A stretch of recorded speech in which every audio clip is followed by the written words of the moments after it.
You're listening to Lights, Camera, Latino, the podcast, hosted by Angel Fabian Rivera.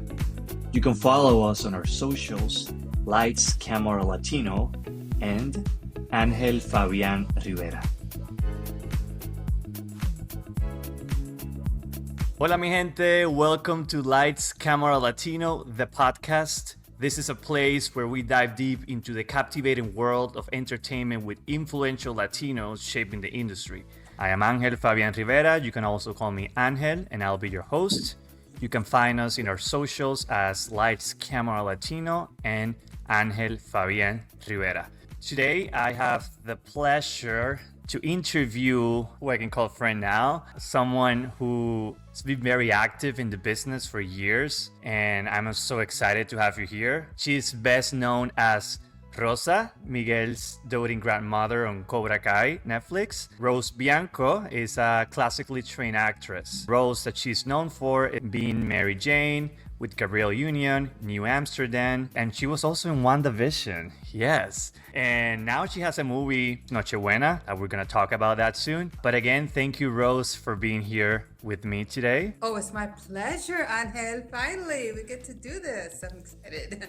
I know, right? Like, I've been telling you about this for a while, and I'm like, it's gonna happen, and it's finally happening. Yes, I had to turn the light off, but I think I look better. Yeah, no, you always look good. Oh, thank you. You always look good, Rose. I'm always gonna be Okay, Rose, what's a Latino dish that you cannot live without? Rice and beans. It's so basic in that way, right? But for us, it's just like this. Yes, I mean, you can have rice with black beans, white rice with black beans, red rice with pinto beans, or with habichuelas coloradas. Right. Like pigeon peas, and then you could have it with steak or ham or whatever. But that's the basis, and a lot of times that's all I'll eat: rice and beans with some vegetables and avocado, because that's the basic food. It's the best. Right. So I love that you said that, because I don't think we have to say where your heritage is from, right? So can you talk about how is it to be a Puerto Rican? What is it like to be a Puerto Rican? It's great. I love the island. I lived there for a couple of years. I'm from Chicago, you know. Some people think I'm New Yorican because I have a little bit of a New York accent. I lived there too for several years. It's just, when I go there, okay, I did this movie, and we'll talk about this later, Nochebuena, but there were so many Puerto Ricans involved in this production, and I went to Florida to shoot it, and the music was constantly playing because it was also in the party scenes. The way that we can communicate with each other through shorthand, where it's just like understanding. It's Puerto Ricans are very close. You could be like, I was at a rock quarry, getting maybe some rocks for my garden, and this guy knocks on my window. He worked there, and he was like, "You Puerto Rican?" Because I have a flag in my car. It's like, oh, it's very obvious, right? It's just very inclusive, very warm, very wonderful. Right, and that's the thing that people don't understand sometimes. Like, as Puerto Ricans, when we see another Puerto Rican, it's like we celebrate each other in a way of like, we don't care, if you were born here or there, as long as you're Puerto Rican and you have, you're gonna have your flag and you're proud of it. And that makes me so happy to be that person. Because when being in Puerto Rico, I always knew about those people having their flags, hung up in their houses, in their cars, and I was like, these people. And then I moved, and now I have a flag on my window. Absolutely. And you don't even realize it, because I've lived in my house for 20 years. And over time, there's like a meme or something, like a video that said, you're Puerto Rican when, or something like that. But I won't tell you I'm Puerto Rican, but there will be signs. But there will be signs. Let's go, yeah. Here's El Morro with the flag. Oh, look here. Oh, and then look here. Yeah, that's it. Earrings. Everything has our flag, and Yeah. that's just it's just who you are. It's just who we are, as a culture, and it's beautiful to see that. Uh, so talking about that, Rose, like you're from Chicago, so you started your journey in the industry there, right? It was very formative. I um, I didn't think about doing this at all until I was in my senior year of high school, and I decided I had done a couple of plays in high school. It was an all-girls school, and I really liked it, but I didn't really think about doing it as a living. And by this time, I was enrolled in college. It was going to be pre-law, and Mm, and then I took a theater games class with a friend of mine. She told me, "Oh, you got to come to this class. It's really great." So I said, "Oh yeah, it looks like fun," and I did it, and I just felt so like in the zone. And I hmm. said, "This is what I'm meant to be doing." I just knew it, and I'm a pretty dummy. When I was 17, I didn't know things like that, but it just was so clear to me that I changed my major to drama, and I started Wow. taking acting classes at a theater near my house. Um, it was just incredible. So, and because I did that, I ended up being in a play at that theater. They wrote a part for me, and I Wow. did that maybe 6 or 7 months, that play.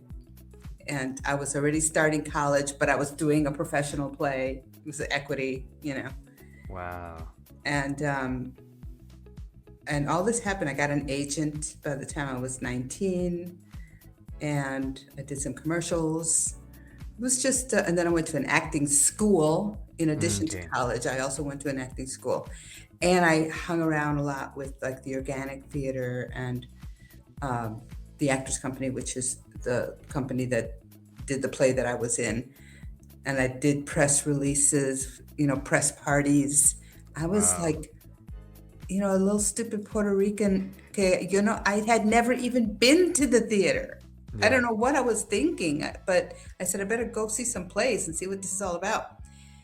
So I was at this. I remember being at this party, and I went to a fancy store to buy a suit, and it was the most expensive suit I'd ever bought. It was gorgeous, and it was just so interesting. It was like another world. I entered another world, and it That was is great.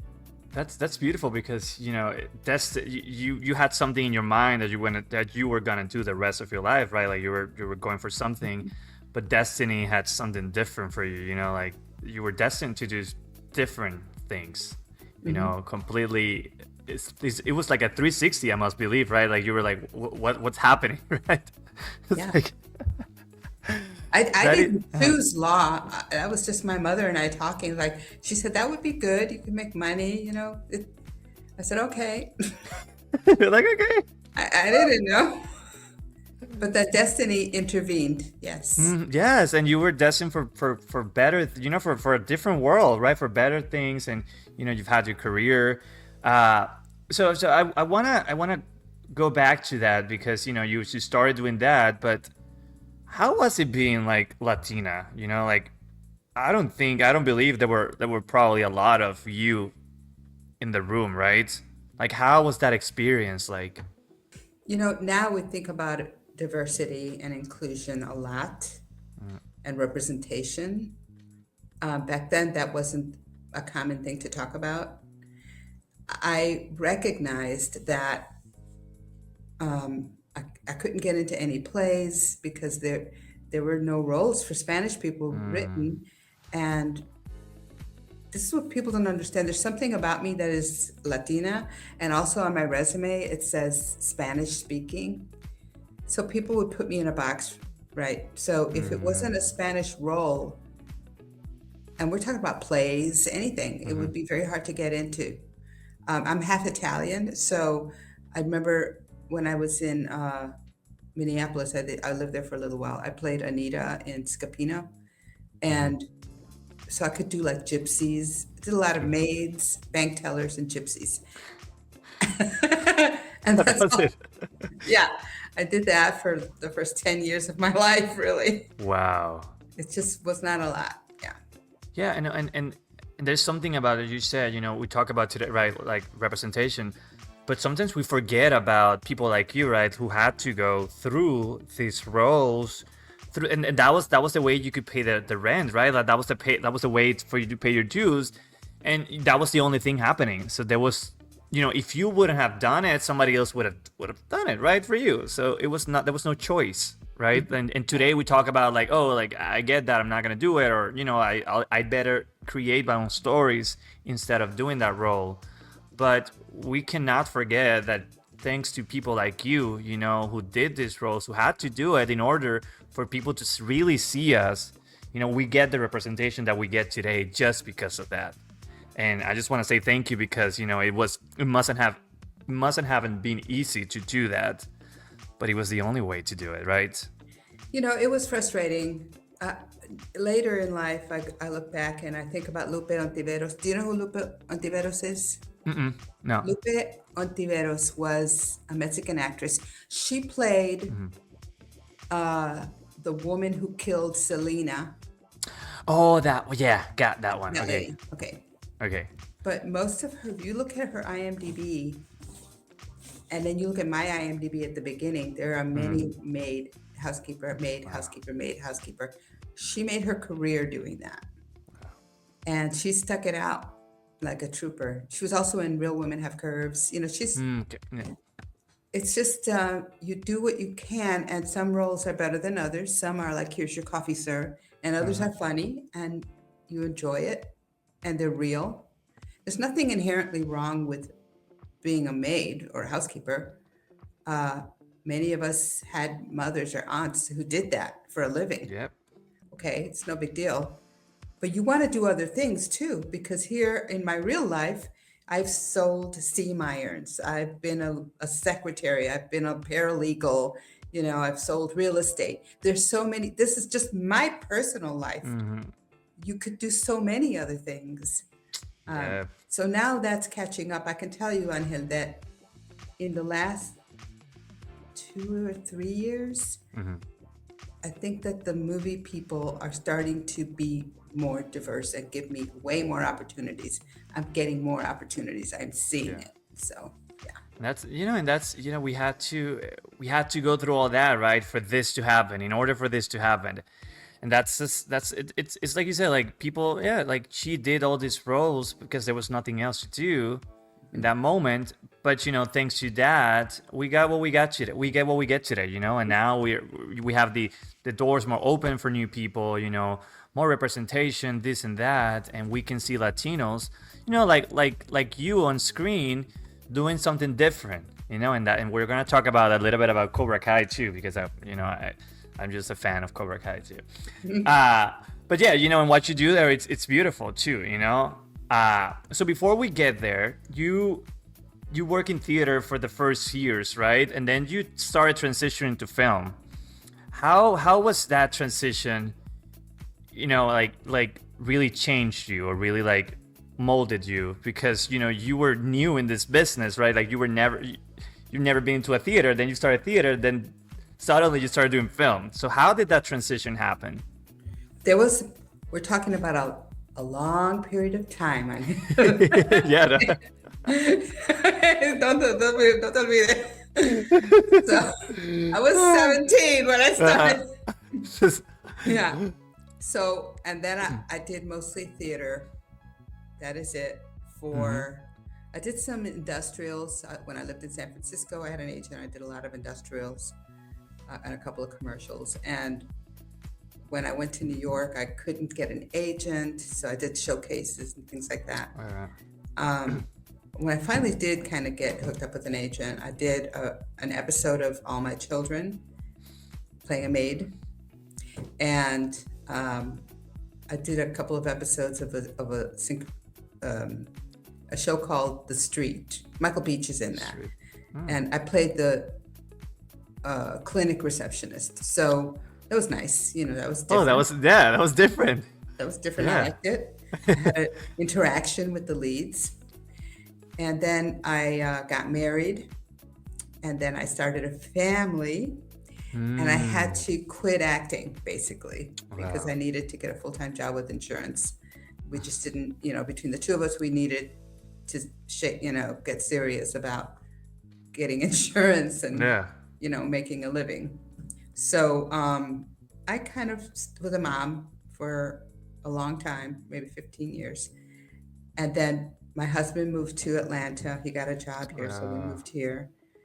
And by the time my kids were, let's say, 12 and 17, and I didn't have to be always there with them. Let's say 13, I didn't have to drive them everywhere and all that sort of thing.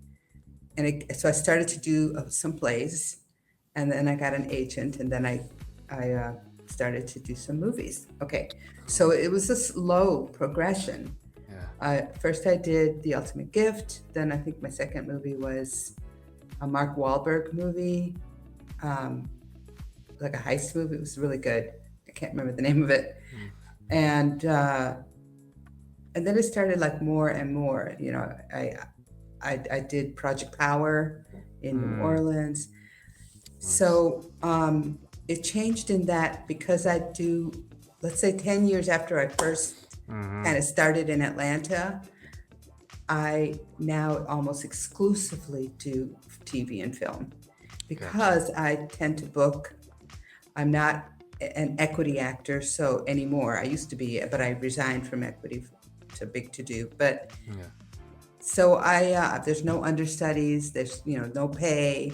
I can't do these plays because I actually book somewhat regularly, and I can't say no. I'm not taking this $5,000 job to do this play where they're not paying me anything. Exactly. I can't do that. So Yeah. it's a big change in my life. My life is completely different. Everything is like on hold for TV and film. Whenever I go on vacation, I'm like, I hope I don't book something. I need the vacation. I don't want to book anything right now. Yes. They're like, oh, you Oh booked my something. god. You're like, oh, but I love that, and I love that you kind of like you started some at some point, then you restarted, and you were probably a completely different person, because you were about by that time you were a mom, you were you had this experience, and you were also like in a new city. So how did you see Atlanta when you moved here? How was the industry? When I first moved here, there was almost no industry. Wow. And then when I started kind of dipping my toe into it, and I got an agent, I got with Houghton, I think it was like 2007. Wow. So there was nothing. This was a movie that shot in Charlotte, North Carolina. Wow. It was a small independent feature. So let's say then Shay Griffin, I think she and some other people do whatever it is that they do with the film commission, and they got the tax credits so that more Okay. productions would start to come. So that's been about 10 years since production has started coming, Wow. and it completely changed everything. All of a sudden, this is an industry town. And so when we first come here, I'm just a civilian doing a few plays here and there, maybe some commercials, regional commercials. Yeah. One a year, almost nothing. Uh-huh. Because I was union, actually. I was still with SAG, Okay. SAG-AFTRA. But all of a sudden, I'm like a working actress, and that's what I do for the most part. I still have a part-time job because Yeah. I mean, you got to do what you got to do too, Yeah. And that was, that's interesting to know, and I would like to know like how many other Latinas like you were in that room, when you were auditioning in the beginning here. Not many. There's more that have moved here. Wow. Originally, it was funny because I have some friends, Stella Doyle and Daisy Pareja, who always would be in the room with me. Oh, really? The three of you? The three The of you? three of us. So we're like, hey, how are you doing? Oh, I hope you get it. This would be good for you. The only three Latinas, supporting each other. Like, if I don't get it, Yes. you get it. If you don't get it, I get it. Yes. But now I love that. Yeah, we never see each other anymore. We don't know who's in the room anymore.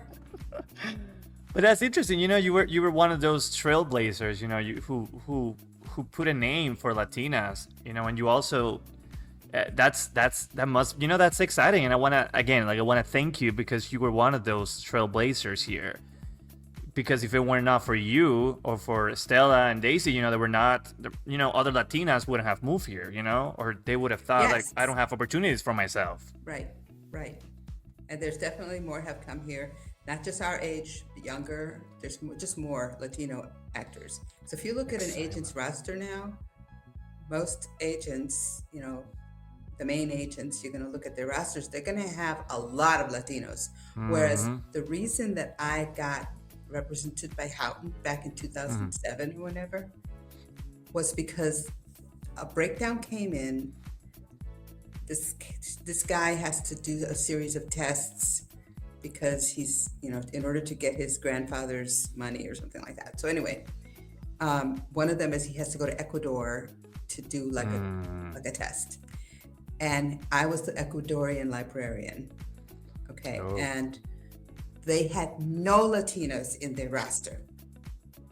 So I had mailed in my picture like a year before, and they kept it, just FYI, they kept it for a long time. After a year, wow. Yeah, and I get a phone call out of the blue, and I'm like, oh, sure, I can come in tomorrow. You're like, I don't know, who are you? Like, I said that a year ago, who are you?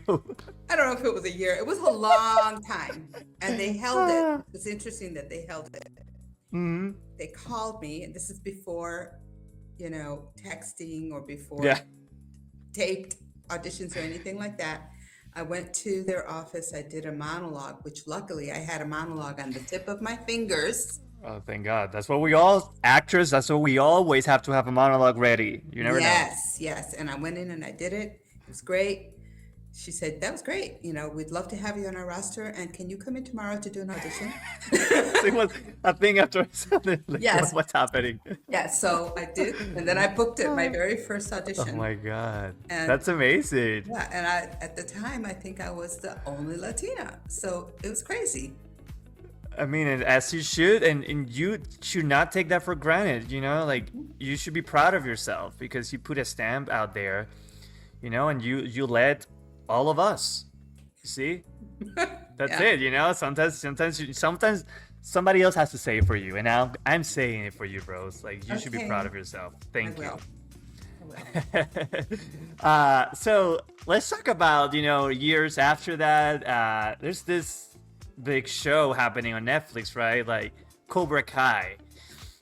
How did you got there? Like, what was that experience, getting to come to this show, a Netflix show with two legends? We all know about the Cobra Kai shows, the movies, the Karate Kid movies before that. So it's a big thing. So how does it happen? Okay, so it was just an audition like any other audition. Woo! It's your puppy! That is my puppy over there. So I got the breakdown, and which, by the way, it wasn't going to be on Netflix at first. It was going to be on, it was on YouTube TV. YouTube. And I said, who watches TV on YouTube? This is crazy. What? Whatever. It was called YouTube Red, and you had to have a subscribe. Like a subscription, yes. Yeah. But I saw the breakdown in Actors Access. Do you know what Actors Access is? Yeah. Okay. So it's the open, available auditions for people that doesn't have to go through an agent. And I saw this character in the breakdowns, and I emailed my agents, and I said, "Hey, I saw this in the breakdowns. This is like me. I should be reading for this." So they're like, "Yes." They either said we did submit you, or yes, we'll submit you right away, whatever. And I got an audition, and I taped it, and then I got a note, and they said, "Could you retape it?" And they said, this character is a little more salty. Not so nice. That's the name, it's salty. Not so sweet. Yes, not so sweet. So I was like, oh, okay, I got it. All right. So I did it again. And then I got a call back in person. And then I booked it. And so it was all good. Wow. The first year, there was so low pressure because it was not for Netflix. It was for YouTube Red. It was not like a big deal, you know, Yeah. except for getting to work with Ralph Macchio and William Yeah. Zabka, right? Exactly. So, and at the time they hired Xolo Maridueña, that he came in from LA. He was 16. Yeah, and he was new, right? He was also like fresh, right? Like Well, he he was wasn't. like a child actor, and He was a child actor. he had done a TV show. He was a series Mm. regular before Oh, as a kid, like maybe as a 10 or 11. kid, Yeah. yeah. And I guess Vanessa came in from New York. Courtney came in from New York, and I met. I didn't meet Courtney or Ralph uh, maybe until the end of the season during the Wow. tournament. Yeah, but my scenes were always with Vanessa and Cholo and And Billy Shola. and Right. Billy. Okay. Yeah. Right. It was fun. It was low stakes. It was Yeah. just really relaxed, and I I got really good support from the director. I remember one of the early directors was Jen Salata. She was really nice to me, very good to me. Hmm. Because I had a question, I'm like, I'm not so sure about that, and she's like, "You're doing amazing, Rose. Don't even worry about it." So I felt That's confident. great. Yeah, and what about how about like the Spanish speaking? Because you speak Spanish in the movie in the show at some Mhm. points. Was that written in the script, or was that something that you brought to it? Oh no, it's written in the script, but It was written in a I script like had that. to translate it. Oh, got it. It So you wasn't. know that when you translate something, it's so difficult to translate an exact Mm-hmm. translation Yep. because a lot of times it's like slang or like Yeah. sayings, and those slangs, they're not exactly the same in Spanish. So we'd have to, it was mostly me. I remember I called my mom a couple of times. How would you say this? You're like, Yes. oh my god, that's Yeah. amazing. And so after the first season, it got a Netflix. Yeah. I think in the second season it The went to second Netflix, season. or maybe the third season. All I know is that when it went to Netflix, it was like, it was Yeah. amazing, amazing. Because I remember, I didn't watch the show until like a couple of years later, but I remember like it became a big thing when Netflix acquired it. Everybody was watching it. Everybody was talking about, Cobra Kai this, Cobra Kai that, and I was like, what's that? Mhm. And then I started watching, and I'm like, I love this, and I haven't had watched the Karate Kid movie in a while, and I was like, let me rewatch this, and I was like, okay, I love this. It's a follow up. It's a straight follow up of these kids now. With new stories, Latino stories involved, and I was so grateful to see that representation. Because sometimes, and again, like you were that person too. You were there. To Yeah. tell these kids that you can be represented on TV. Yes. It's interesting because, first of all, I have just, a small role in the show, Hmm. but I think my Instagram went from like 1,000 to like 30,000, Yeah. like in a month when it came out on Netflix. It was Wow. crazy, and there's a lot of Latino fans. So many Yes. from all the countries, Venezuela, Mexico, Chile, Brazil. It's just that there's like so many followers from South America and Central America and Spain, and who are, you could just see how grateful they are to see the positive representation. Yes. They follow me. They say, "Oh, Miss Rose, we love you." Da da da da. Or Mm, it's just, I feel very privileged to have had a hand in that, because there's yeah. like strong representation across the board in that show. They had female directors before it was like a thing to say, we need more female representation, Wow. more directors behind the camera. Hmm. They had they have a couple of Latino directors that come in, and Wow. they have a diverse Yeah. palette, the creators of that show, since day one, before it Wow. became like a big thing to do. That's just the way that they see the world. So thank Yes. God for them.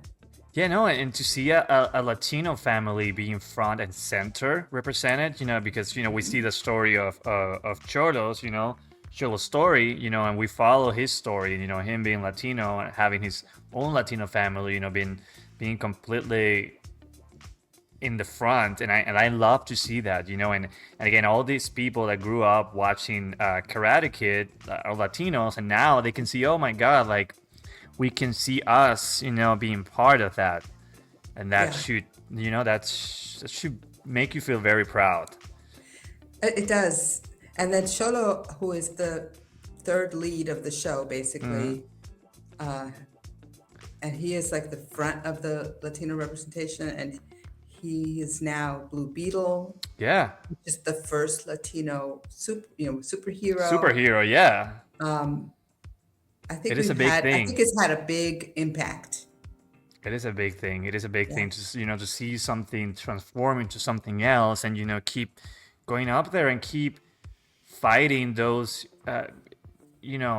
people always saying about us Latinos and this and that, we cannot do that, we cannot do this, yeah, and for that people who never thought we would see a Latino superhero, we saw it, starting from being just a Karate Kid, and then just seeing all that being transformed, and it's just beautiful. It's beautiful for people, like, when you make these new movements, when you make this new uh, because for the kids that are gonna come after us, are gonna see this. They're gonna grow seeing that. It's hmm, different from me. When I was growing up, I didn't see this, but for the younger generation, they're gonna see this, and that is beautiful to know and see that they get to see themselves. I really love that you said that because you are young. Mm-hmm. Imagine how it was for me. I mean, there was so virtually no Oh, wow. representation. And now people know about Pitbull and Jennifer Lopez and Mm-hmm. stuff like that. Back then, there was Rita Moreno Mm-hmm. and Freddie Prince Jr., and that is what I hung on to. That's all I had to Wow. see that that road can be made for me as well. And Otherwise, there'd be even, nothing. yeah, and even though in sometimes the roles that they even made were not even Latino, like, that Yeah, much, yeah. it's that it was just Well, when they Rita had to do Moreno what they was had to coming up, do. because I read her book too, Mm-hmm. and saw the special about her. She, at the beginning, they're like, okay, you're gonna play in The King and I, so that's Siam, Mm-hmm. which is like, I think it's Thai. Played a Thai character. She played, Asian characters. She played Greek characters. She played Indian characters. It's Yep. like anything that just wasn't white. They're like, oh yeah, let's put Rita Moreno in there because there were so few Yep. roles. There And were almost mm, no roles. no, yeah, no roles, and she had to do what she had to do, and yes, it's different today, but when you're in that position, in that moment, in that moment in time, you want to work, right? You want to do this, and that's the only way you can do it. She had to do what she had to do, and it is very interesting because some people, even they're like, oh, she's not Puerto Rican enough, but she's not Latina enough because she became this or that. But it's like she was a trailblazer in her moment because she had to do all this in order for her to be respected. Yeah, Like she's the first Latina to win the EGOT, to yeah. get the EGOT. So it is a big deal. It is a big thing. Well, she was the But first sometimes, Latina to win the Oscar, which is to yeah, me the first huge thing. Huge. mm-hmm, yeah, Um, yeah. Makes It's me it's it. happy and proud. It's just that, and sometimes we need to see that. Like I always say, like in order to understand the future, we need to look up. We need to look back, right? We need to look back, and for the people who made this a path for us. Oh, there's the light. Talking about representation, Rose, like you're new. There's a new movie that you're in that was also part of the New York Latino Film Festival, like for 2 years in a row. Uh, it's called Nochebuena. So, can you tell us a little bit about Nochebuena? Yes, I'm going to turn this light off though. I don't Oh like yeah, it. There, much better. there it is. Okay. Okay. Um, Noche Buena is a small independent feature that was made, written by Glenn Alice Quesada. Ay, Dios mío. I think it's Glenalice Quesada. And she was just a person who, she was a writer, but she wasn't really in the show business so much, but she wanted to see a Hallmark Christmas movie with Latinos in it. And because she's a fan of those kind of movies. And there were none. There were just none. There were none. There were no Spanish people in the Hallmark movies. And she said, I'm just going to write one. So she wrote it, and she and her husband got some backers in the Florida business community. That's how it was backed, through, I think, Latino-owned businesses in Orlando.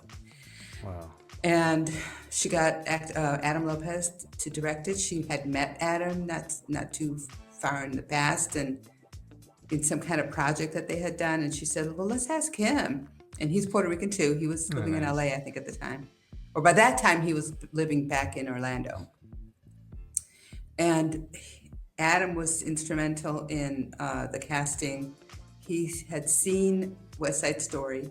He saw that Tenari Vasquez was a Broadway dancer and an actress. And he just said to her, she should play the lead. He was friends with Renee Rosado.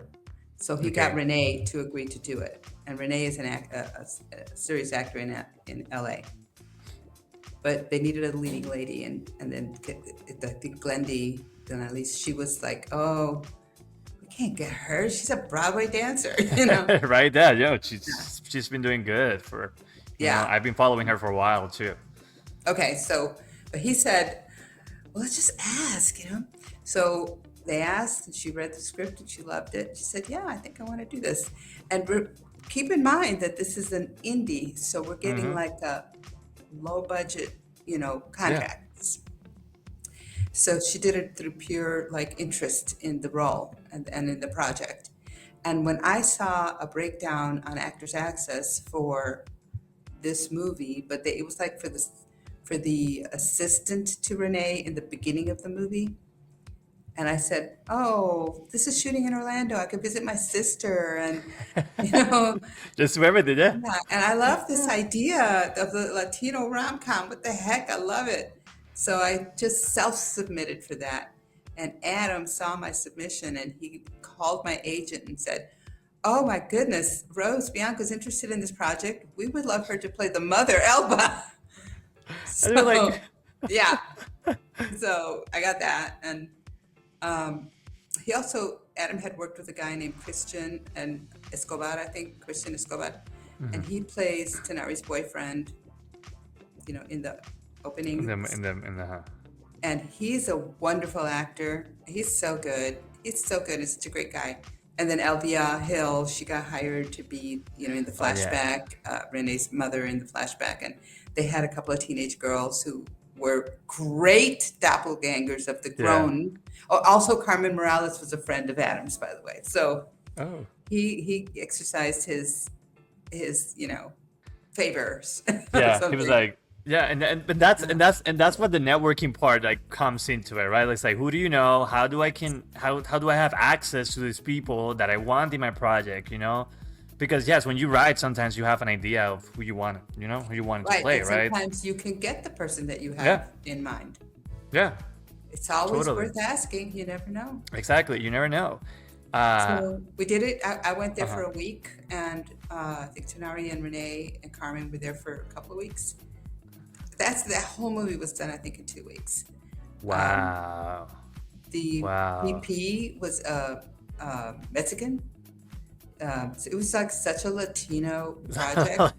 I love like in front and behind the camera. Everywhere, yes. Annalise Collins was like the all-around gaffer, second AD. She kind of was very helpful on the project. Was a student of Adam's. She's not Latina, but she's an honorary Latina. I love that. She's You know, awesome person, and that's what it's all about. You know, representation. It's not about being all from one group, right? It's all about celebrating the diversity. You know, and that's what sometimes we need to do. You know, in order for things to be open up. But I love that because when I saw you guys at the New York Latino Film Festival in Puerto Rico, it was like a whole Puerto Rican family there. I was like, oh, because you're all most of you were Puerto Ricans, and the stories about Puerto Ricans, right, like in Nochebuena and traditions and all that stuff, Yeah. which is so beautiful to see on screen. I never thought I would watch a movie like that, where I can see my culture being represented Me on screen. neither. This movie I think is unique. I mean, it's a small movie about it's a Christmas rom-com. It's not like a big, huge, serious thing, but to me, it's so close to my heart because I don't know of any other movie like this, Yeah. really. So you see, like nothing like that in years. So it's great to see that we finally get Years, that. yes. Yeah, that we finally get to see that. So where can people watch the movie right now? I know you guys are on Prime, right? Aspire Aspire. TV is Uh-huh. the name of this. Aspire TV. I Aspire think it's TV. under the Up Entertainment umbrella, but I think you get it through Amazon. You know Okay. how through Amazon you can get BritBox, Yeah. British shows, or I don't know. They have I have BritBox. Like you can But get these other platforms through them. Yeah. right, I think I Like get Paramount through yeah. Amazon. So yeah, it's Aspire TV. Okay, so people gotta And go watch that now. watch it. It's Christmas. It's a Christmas It's movie. Christmas, right? Great. It's a great I mean, movie. and you can watch at any time of the year. I say like Christmas is all around, right? Yes, And as Puerto Ricans, we celebrate it all the time. that's right. Okay, so Rose, we're gonna jump in real quick into a fun trivia. The wheel is gonna stop in a topic, and depending that topic, I will ask you a question about that. Everything is Latino related, okay? Okay. And if you don't know it, that's fine too. I'm gonna spin the wheel, and we got song. Oh, Okay, so you gotta guess this song. Okay, I'm gonna ask you the question. Which Selena song, released in 1995, became a posthumous hit and one of her signature songs? I got Como la Flor or Dream of You. Dream of You. That's it. You got it. I knew it. But You do it. I- You were like, and you I better was like- want to be right. I got it. I know you were gonna do that one. I love that. Okay, let's do another one. Okay. Okay, let's see what you get now. Okay. Okay, we got history. Oh my gosh. Okay. We got history. This is a tough one. What country celebrates El Grito de Dolores as the start of its fight for independence? El Grito de Dolores. El Grito de Dolores. That's either Colombia, Venezuela, or Mexico. Yo no sé. I'll just say. I'll say Venezuela. It's actually Mexico. Okay. I mean, I would have I'm over known here that either. thinking El Grito del Are. El Grito del El Grito del Are. Are. El Grito del Are is in Puerto Rico, people. Right. Okay, let's do one more. This is the last one. Let's see what you get. See what you get. Okay, you got some. Oh! No, You got history roll again. It again. Roll it again. Okay, I'm gonna give you an easy one. Okay. Okay, so this one, history. What is the significance of September 15 to October 15 in the United States? It's Hispanic Heritage Month. Hispanic Heritage Month. That's it. You got it. Thank you, Rose, for playing this game. I just want to, keep it light and have some fun, and for people to know more about, Latinos. So, Rose, before we leave, I want you to tell everybody what's next for you, what's next for Rose. Where can people find you on socials? Okay. Okay. I am on Instagram as rose.bianco. Okay, at rose.bianco. I'm also on TikTok, but I don't know what my handle is on TikTok. I don't do anything on TikTok. I think it's Rose Bianco or Rose, que sé yo qué. But you're there. Yes. And my next thing that might be coming out might be Outcome, which is an Apple Plus movie Ooh. with Keanu Reeves. So I met him. Very Ooh. nice. And or The Sandman is coming out sometime next year, and I have an episode in that. So yeah, Nice. yeah, and Congrats for that. that's all I got coming. Hopefully, I'll get something in January. Yeah, I love how you say that. That's all I have coming. It's like nothing. It's like what? Like that's amazing. Congrats for that. I cannot wait to hear more about that. We'll bring you up. We'll bring you later to talk about those two projects. Oh, Yes, and okay, Rose. So I always like to end it with an advice. So as a Latina who's been doing this, for years, been in the industry, who's also been a trailblazer for other Latinos, what is your advice to the new generation of actors who are out there, pushing themselves every day and trying to do it? if you really want to do this and you are facing obstacles and you're overcoming them and you're pushing forward and you love it and you enjoy the art form, it is a frustrating business. But if you are dedicated to doing it, then I'm just to say, okay, keep doing it and don't try to please people with what you think they want to see. You have to be who you are because that's what acting is all about at the bottom. It's like they want to see something, a spark in you. What is it about you that they say, that's really interesting? Let's see her again. So always do your best work, always be you. I am a big believer that accents are going to be no problem going forward. I have a girlfriend who she's in Atlanta. She's a wonderful writer and actress. She has an accent. She's always worried about that. I'm like, your accent is delightful. You're beautiful. You're a great actress. Look at Anna de Armas. Look at the people who are paving the way for all of us. Just be yourself and study and learn how to be the best communicator you can. And I would say keep doing it if you really are feeling that is what you need to do in your heart. Thank you for that. It really means a lot, especially it just got me a little bit because that part of like the accent and being who you are. I think that's what we fight every day as Latinos in this industry, right? Like trying to fit affirmatives, trying to fit something that we forget who we are, and they should hire us for who we are, not for something else, because who you are is what you bring into the role, what you bring into the project.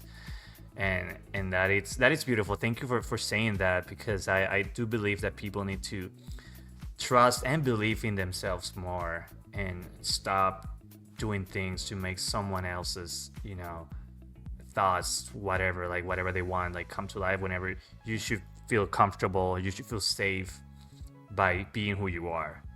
So thank you for that. Really means a lot. Yeah, it's important. Yeah. So thank you again, Rose, for being here. Thank you, everybody, for listening to the podcast, Lights, Camera, Latino, the podcast. Remember to follow us on social media as Lights, Camera, Latino, Rose Bianco, and Angel Fabian Rivera. Reach out to us. We'll see you. You'll hear us in the next episode. And when life knocks you down, levántate con más fuerza. Keep fighting. Hasta la próxima, and thank you for being here, Rose. It's my pleasure, for real.